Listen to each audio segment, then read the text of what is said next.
When I tell someone that I am sexually fluid, the response that I generally get is like, "Oh, so you're pansexual?"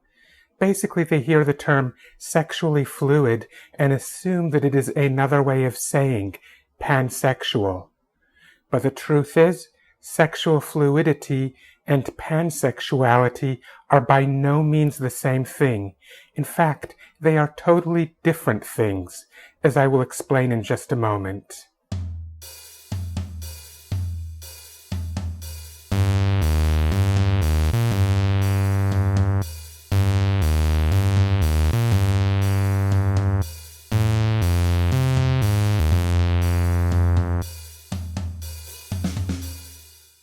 Hello, Internet. This is Sophia, the Red Angel, doing my best on this channel to produce content that is worth your time to watch and listen to. And today, I'm making a video that someone suggested could help a lot of people. The subject of today's video is sexual fluidity, and I'll discuss what sexual fluidity is, including the fact that it is not at all the same thing as pansexuality. So then what is sexual fluidity? Well, simply put, if someone is sexually fluid, it simply means that their sexual attractions or lack thereof do not remain the same all the time, but tends to undergo shifts from time to time. There are times when I am sexually attracted to men. There are times when I am sexually attracted to women. And there are times, sometimes even long stretches of it, when I am not sexually attracted to anyone at all. Personally, I do not recall any stretch of time in which I have been attracted both to men and to women at the same time, though it is definitely possible. I would guess even likely that there are other sexually fluid people who go through times like that as well.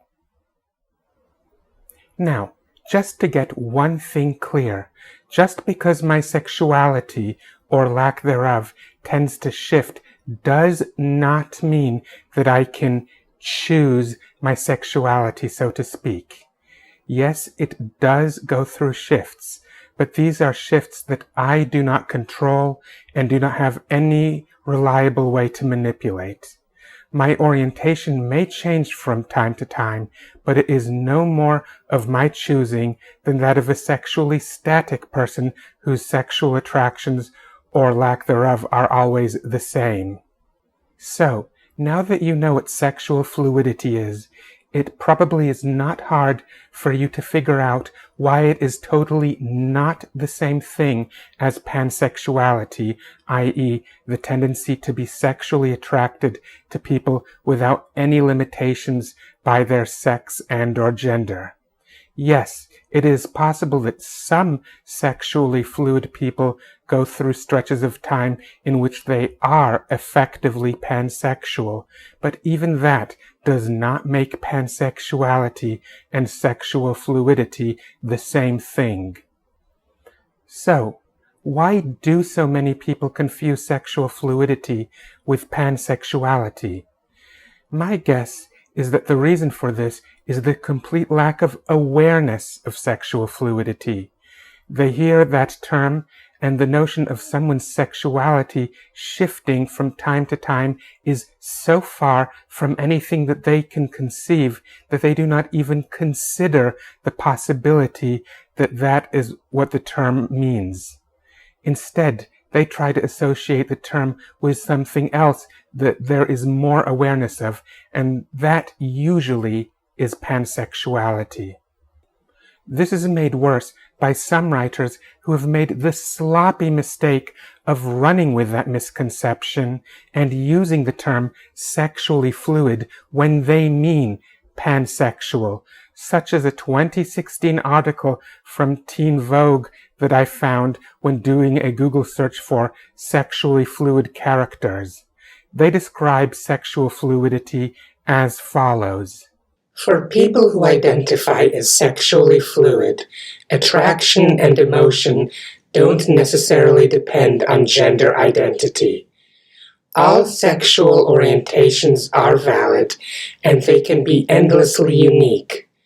The only label you need is one you give yourself, if you even want to at all. Needless to say, the writer here is misappropriating the term sexually fluid to refer to pansexuality, and such misappropriation of the term is wrong of the writers.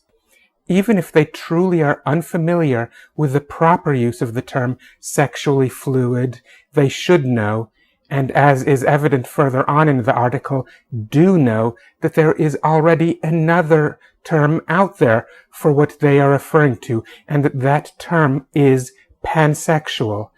That should have been enough knowledge for them to have known better than to appropriate another term. So shame on you, Teen Vogue, and shame on other writers who do what you did in that article too. Your misappropriation of the term sexually fluid does considerable harm. Am I being a bit hyperbolic when I say that it is actually harmful what they do? No, I am not in the least bit hyperbolic. I will explain why such misappropriation is harmful. I went through a lot of sexual confusion in my life that could have been avoided had I only been aware at a younger age that sexual fluidity is a thing. It took me a lot longer to figure out my sexuality than it should have. Even after I had figured out my gender identity, even after I had completed my transition, my sexuality was still confusing me. During time periods when I was attracted to women, I told myself that a lesbian is what I truly am, and that when I thought I was attracted to men, I was just fooling myself, the excuse I gave myself being that I was trying desperately to fit in to what society expected women to do. This excuse seemed particularly credible to me when every day I got the clear message that society's acceptance of my gender identity was probational at best. Likewise, during stretches of time when I was attracted to men, I told myself that I was fooling myself when I thought I was attracted to women. For these times, the excuse that I gave myself was that I was so desperate to prefer women because I knew that a trans woman did not have much chance of being accepted into straight society.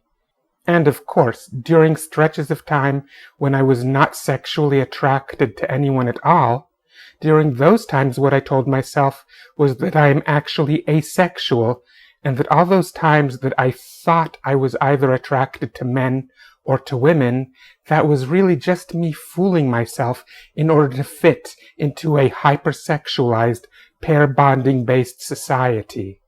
It never occurred to me that it was not just during phases like whatever the current stretch happened to be that my feelings were real. I could not grasp that my feelings were just as real in differing stretches of time. Why? Because I had no concept of there even existing people whose sexualities ever shifted. And no doubt, there are other sexually fluid people out there who are experiencing similar confusion. And the only way to help them get through it so that they can get on with their life embracing their sexual fluidity is to spread awareness that sexual fluidity is a thing. And that effort is undermined when you misappropriate the term sexually fluid to refer to something such as pansexuality that already has its own label. That is why it is harmful when writers commit such sloppiness in their writing. Anyway, I hope that you enjoyed this video. Please like, share, subscribe, ring the bell, comment, and check out the other videos in this channel. And until next time, see ya!